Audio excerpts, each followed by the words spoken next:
Hi, this is CJ with CJatCompRCC.com. In this video, I'm going to be talking about the new RC10 B5 and B5m. I'm going to be discussing specifically the various suspension adjustments and which adjustments and features are new on the B5 series versus the B4 series. I'm not going to be discussing how these various adjustments affect handling. In the future, I am going to be doing a video or a series of videos on suspension tuning and understanding how suspension works. One of the adjustments that's new to the B5 series is trailing axle. Trail is the distance that the front axle or spindle trails behind the steering pivot. So this line here, the distance from here to here can be adjusted. There are a couple of different inserts, and you can set that to either 4 millimeters, 3 millimeters, or 2 millimeters. That has an effect on how aggressively the car turns in. The default is 4 millimeters. That's the most neutral and easiest to drive setting. Another new feature with the B5 is the addition of inserts for the caster blocks that give you 0 or 5 degrees additional caster.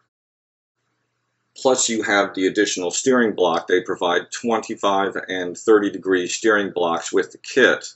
So you've got 4 possible combinations, 3 degree changes. So from 25 degrees to 30 degrees to 35 degrees. And you can get that 30 degree with either a 25 and a 5 or 30 degrees and 0 at the block. Another adjustment is caster block spacing. The caster block attaches to the swing arm with the hinge pin here, and you have up to 2 millimeters of spacing on that hinge pin, but that caster block can be moved forward and backwards along that angle. The steering mechanism has been redesigned to make adding or reducing the amount of Ackerman much easier and more precise. The ball studs are now mounted horizontally. This would be looking from above, and by adding or removing spacers between the ball stud and the rack, you can increase or decrease the amount of Ackerman. As in previous versions of the RC10, there are 4 possible mounting points for the front camber links, 2 outboard and 2 inboard.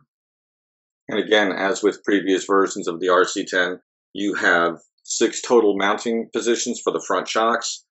2 low and 3 upper gives you 6 combinations. You can move the rear hubs forward and backward. There's 3 possible positions: forwardmost, middle shown, 2 spacers, and rearmost. So you just rearrange those spacers to move the axle forwards and backwards. That has the effect of increasing the wheelbase of the vehicle. If you wanted to adjust rear toe, you used to have to buy new hubs. Now there are inserts for the rear hubs that allow you to adjust the toe by ½ degrees. 0, 0.5, and 1 degree spacers are provided with the kit. The kit comes with 3 rear suspension mounting blocks. That's the forward block on the rear swing arms. And the first one gives you 3 degrees of inboard toe and 1 degree of anti-squat, or 3 degrees of toe and 2 degrees of anti-squat, or 2.5 degrees of inboard toe and 2 degrees of anti-squat. Inboard toe is the amount of toe in that you get at the swing arm pivot point. Then you have your outboard toe. It can be adjusted with the 3 shims that I mentioned previously. Anti-squat is the angle of the rear suspension in relationship to the chassis. The more anti-squat, the more the car, under power and acceleration, such as from a stop or from a low speed, resists compressing the rear suspension. So the car sits up a little higher, potentially gets a little more traction.